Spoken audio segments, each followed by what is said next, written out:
Vladimir Putin and Angela Merkel are meeting in Sochi for talks discussing anti-terrorism, eastern Ukraine and G20, among other things. How far apart are they on their views of the world and of each other? We'll be trying to find out. And today, we'll run the first part of our series, The Belt and Road's Heartbeats. We'll be telling a story of an expert on space data services. Welcome to The Point. I'm Li Xin.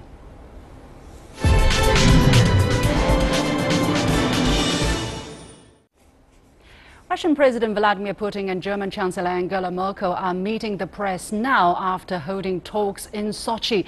This is the first time Merkel has visited Russia since 2015. The two leaders will discuss the fight against international terrorism, the situation in East Ukraine and G20, among other topics. So as the press conference is going on, let's find out what messages are the two leaders sending out and what they are expected to possibly achieve. Let's first across live to Daria Bondarchuk, our correspondent in Moscow. Daria, thank you for joining us. What key messages have been expressed by the two leaders during the press conference so far? Well, Vladimir Putin and Angela Merkel have discussed a number of bilateral issues such as boosting trade and improving economic relations, and how the two businesses of the two countries can help boost economy and economic development. Also, they have discussed a number of international issues for Russia. The two top topics on the agenda were, of course, Syria and Ukraine. For Vladimir Putin's German counterpart, Angela Merkel, it was mostly about preparations for the G20 meeting that Germany is getting ready to host soon. And Angela Merkel stressed that Russia is a strong and reliable partner in terms of cooperation within the G20 format with Russia. Also, the two sides have discussed Ukraine, the conflict there, which is, of course, an issue of mutual concern there. And Angela Merkel, just speaking now, said that while there are disagreements on why the crisis in Ukraine has began initially, the two sides do agree that it is important to continue efforts within the Normandy 4 format.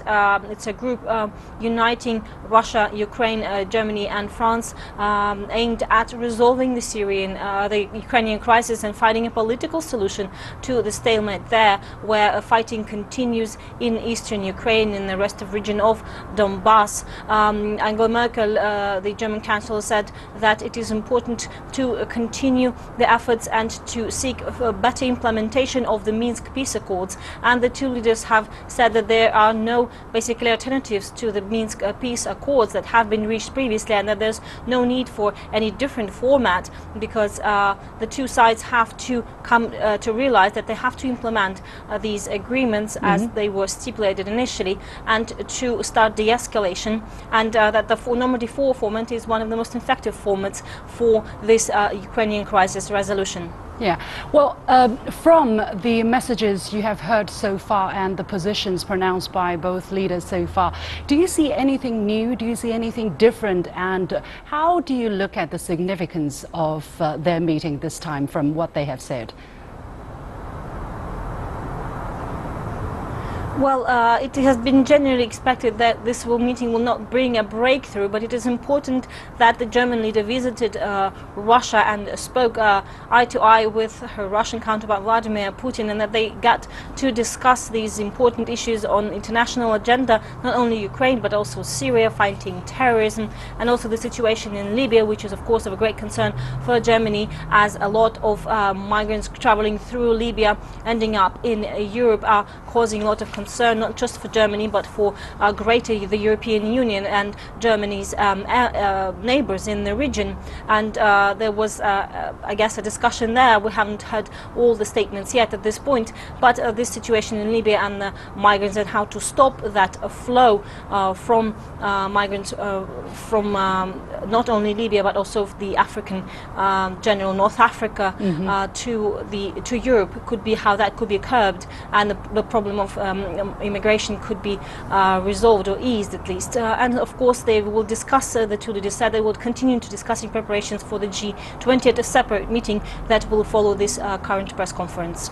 Thank you very much, Daria Bondarchuk, joining us from Moscow. And for more analysis about the Putin-Merkel meeting, I'm joined by Ms. Insa Evert from Hamburg. She is a research fellow at the German Institute of Global and Area Studies, and from Moscow by Pavel Felgenhauer, a defense analyst. Welcome to the two of you for joining our show. Ms. Evert, let me come to you first. Now, you are in Hamburg, which is where the next G20 summit will be held, and both leaders have spoken that they pay attention for this summit to be productive, constructive, and can build on consensus. How important do you think that is for the relationship between Europe and Russia and for G20 as a whole? I believe that is very important. I mean, as you already mentioned, this is the first visit of Angela Merkel to Russia in 2 years, and it is important that she did go there and meet with Putin in person. She has been in continuous contact and dialogue with Russia over the last 2 years and before, of course. But it is important that we maintain the dialogue and prepare for G20 in advance, but then also during the meetings itself and beyond. And it is important to keep the international context in mind. At G20 we will be joined here in Germany by 20 heads of states. And so it is important for the German government to coordinate its position with Russia in advance and then to engage with other leaders during the G20 meetings. Mr. Felgenhauer, now Ukraine was high on the agenda. Basically, the first question by journalists put forward during the press conference just minutes ago was about Ukraine. These journalist was asking whether it was more realistic to have a new agreement instead of sticking with the Minsk I and Minsk II, and whether it is even some good idea to have UN observers or armed UN observers into that part of the world. What is your take on this question, and how important is this figuring in bilateral ties between the two sides? Well, Ukraine, of course, is important. There's a conflict continuing there. There's shooting and people being wounded and killed almost each day. Though the fighting is low-key, relatively, the ceasefire line didn't really change in the last 2 years much at all. And it's important for Moscow and Berlin to ensure for the time being that at least there is no escalation and no crisis. That this is a crisis, but this is a simmering crisis, and it will continue to be simmering. Of course, right now it's summertime there in the Donbass and in the Russian-Ukrainian border. That's basically time for war, so it's very important to keep the lid on this situation. Most likely they also, of course, discuss Syria and Libya, though Germany is not so closely involved in those conflicts, unlike Russia. Now, Ms. Evert, let me come back to you as we talk about the sanctions imposed on Russia by the EU as an aftermath of the actions in East Ukraine and Crimea. Now, we're talking about economic relations between Germany and Russia picking up. Basically, that's the first thing that President Putin mentioned when he started talking. He was talking about this close economic relationship between the two countries. We heard that the EU was deciding to extend the sanctions on Russia up to January 2017. What is the situation at this moment, and how are things expected to develop in the near term?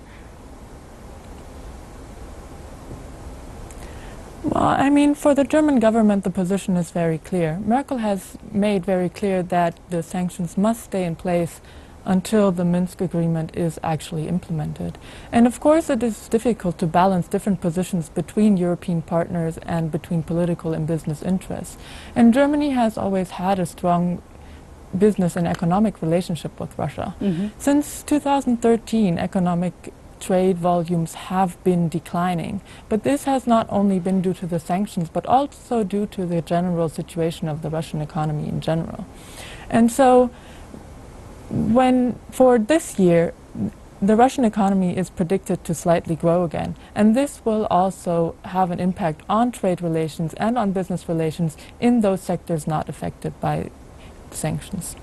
Well, it seems that the positions on both sides are not likely to change anytime soon, as we see both sides are sticking to their original position. Mr. Felgenhauer, how do you see the significance of this meeting then? The fact that they're talking, is that already a good sign in your eyes, or is that enough?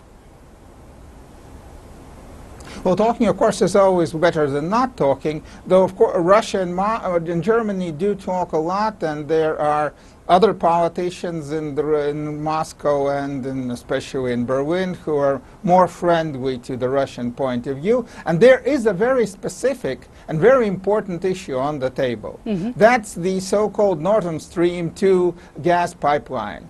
German business is very much supporting it and ready to pay for it. Russia is more or less ready to begin building it to supply natural gas through this pipeline and not through Ukraine to Europe. But there are problems. Denmark and most maybe also Sweden may block the building. And Moscow is expecting that Berlin is going to lobby for it and put pressure on Copenhagen and on Stockholm to allow the building of this pipeline. And it's known that quite a number of German politicians in the ruling coalition support it. But Chancellor Merkel, apparently, she supports it, but lukewarm. And so Moscow would be expecting and telling her that she has to join the lobbying effort and really put her weight in as the most serious politician in Europe right now to put pressure to allow this pipeline. This is a multi-billion project that Russia wants very much, economically and also politically, because that means that Ukraine can be put out of the equation. Yeah, Ms. Evert, why is Chancellor Angela Merkel has been lukewarm about it? Is that because she is unwilling to do it, or she is pulled by the kind of public opinion or by the constituencies that she has really to rely on at this moment?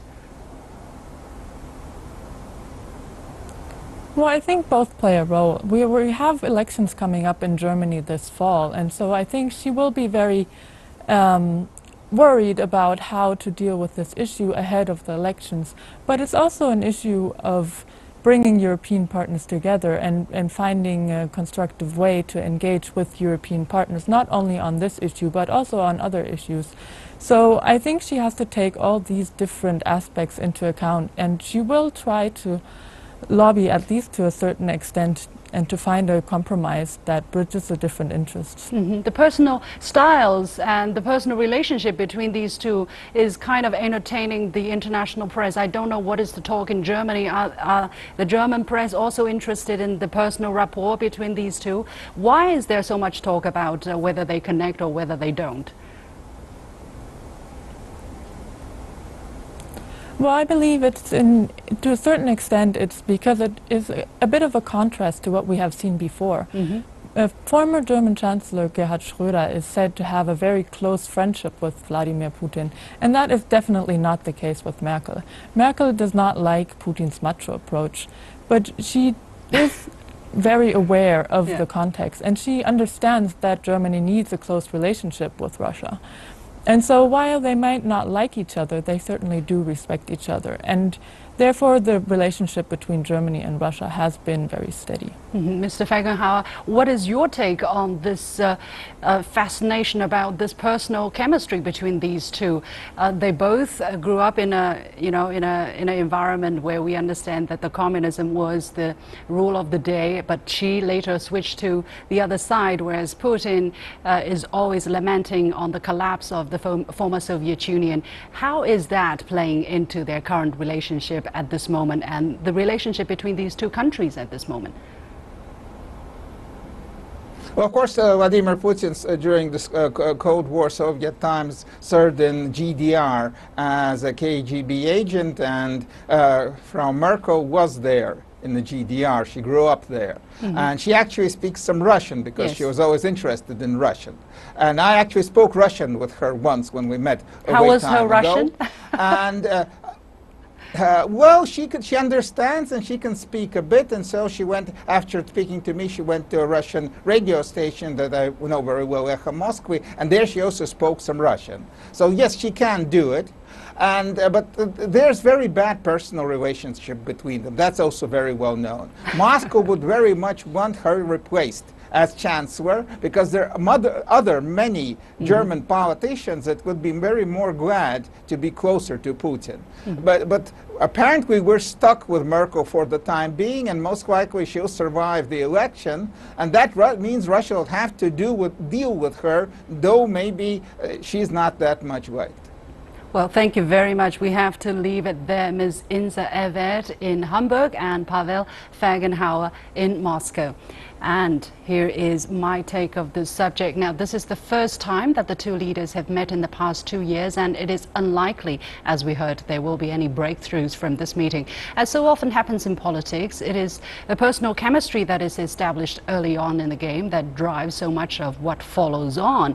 When China's President Xi Jinping met US President Donald Trump last month, the personal chemistry they established, or they are said to have established, has already resulted in some fruitful dialogue. On the other hand, there appears little rapport between Ms. Merkel and Putin, both of whom have been in power for some time now, and it is clear that neither finds much excitement in the personality of the other, despite, or perhaps because of, the naughty tricks Putin has played on Merkel.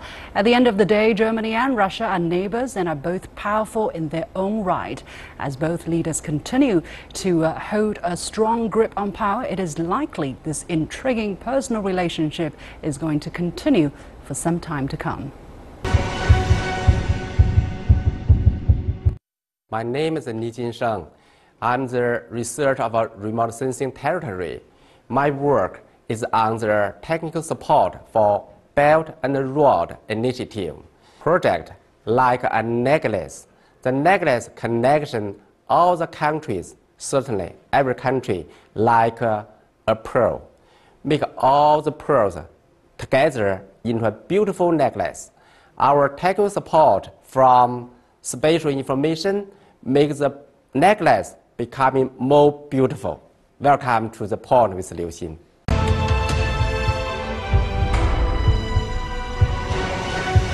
First of all, please give us a brief introduction of the center. That's Global Aerospace Data Integration Center. What does it mean and what do you do? This center mainly focuses on the satellite and UAV data providing and service to support many applications like agriculture, transportation, forestry, and so on. The satellite in space can take the photo picture all of the Earth. So from satellite eyes can make the camera picture all of the Earth from China, US, Russia, Europe, many countries launch the different satellite. Different satellite can monitoring nearly all of the Earth, any corner. We can supervise and monitor anywhere. Tell us, what can these spatial information data be used in the Belt and Road Initiative? Normally, we don't think about it, right? You know, the satellite monitoring the Earth at the very beginning. Maybe the different countries at the very beginning thinking about for defense and military usage. But with the technology development and the applications get more and more widely come into different domestic. Based on the satellite data, you can very efficiently supervising the environmental situation, even provide a more specified service. More and more countries will set up the railway, highway, hybrid, and so on. Maybe during this project progress, maybe get some change for environment, maybe some pollution happen and so on. So how could we get the very specified supervising if it's really make something happen for the environmental protection problem issues happened and so on. So for all of those kind of situations, we think about even very quickly specified supervising. It is centralized. While you are having exchange with your overseas counterpart, especially in countries along the Belt and Road Initiative, what are their response? What are their needs? And whether your center or China's satellite capability can meet their needs in this regard? It's a good question. I can give you one example, I think. It's about 1 year ago. I come together with a Chinese government delegation come to Kazakhstan. When we have the meeting there, we talk about the technical products, service, and so on. During the conference, after my counterpart watched my presentation, they get a big surprise, I think. Before we are talking and give the presentation, what their mind think about in their own country, they have 2 satellites for the Earth observation. Okay. Another, they have some cooperation with some North American and Europe in past years and years. But now they get more and more get to know, oh, China have so many satellites and also have so high speed data processing facilities and so on. So after my presentation, they talk very specified with me and talk about we have some agriculture, some supervising problem. We have some water resource and nature land resource supervision request. We have so many requests for the how could we get very easily satellite data. So after that meeting, we set up a very close relationship, and now they are talking about come to here, come to this center to get more satellite data and a technical service from us. What support are you getting from the central government for promoting your job? Obviously, you are giving a very special assistance to the Belt and Road Initiative. In fact, this is a very independent technology and so on. Even in China, government in different ministry for the forestry, for China land resource ministry and so on, they are using our product and technique. But all the technical and the products, we are independent developed the technical and products. Finally, how do you look at the future of space information services in the next 5-10 years, and especially if China is able to generate a lot of synergy with countries along the Belt and Road? What kind of future are you looking at? I'm very sure to say in the future 5 to 10 years, for example, if you yourself come to USA, to South Africa for travel, in your home, in your cellular phone, you should get to know the weather there, what's the real-time weather there, and the location there, situation. Before you're coming there, even in your cellular phone, you can get very detailed information there. That's for the daily life. For the people in less developed countries along the Belt and Road, will they also get this kind of services? Absolutely. In the Belt and Road countries, we think about nearly all the countries' people from their job, from their study, from their daily life, they can share so many information very quickly. Even now we do in different countries, but with the so specified spatial information provide service. Even in your home, you can share so many widely information, so it will be very quickly and efficiently support you can start thinking, I think. So many things. Okay, thank you very much, Dr. Ni, Director of the Global Aerospace Data Integration Center. Thank you. Thank you.